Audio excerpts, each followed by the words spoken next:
दुनिया में अगर कोई रिश्ता है जो बगैर किसी शर्त के हमें कबूल करता है तो वो सिर्फ माँ है।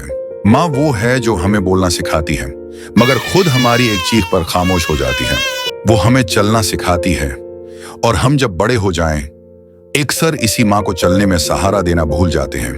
हम मसरूफ हो जाएं, दिन बदल जाएं, जिंदगी आगे बढ़ जाए, लेकिन माँ का दिल वहीं रुका रहता है हमारे इंतजार में।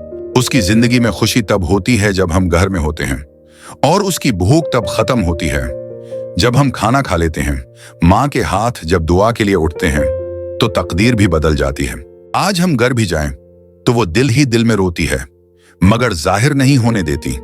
माँ थकती है, मायूस भी होती है, बीमार भी होती है, लेकिन बेटे के सामने हमेशा मुस्कुराकर कहती है मैं ठीक हूं। अगर आज आपके पास माँ है तो समझो खुश नसीबी ने तुम्हारा हाथ पकड़ा हुआ है, और अगर माँ नहीं तो दुआ करो कि अल्लाह तुम्हें उसकी दुआओं का साया वापस लौटा दे। माँ सिर्फ एक लफ्ज नहीं, ये पूरी कायनात है। अपनी माँ का ख्याल रखो क्योंकि दुनिया में सब कुछ बदल जाता है लेकिन माँ कभी बदल नहीं सकती। अल्लाह हम सब की माँओं को सलामत रखे, आमीन।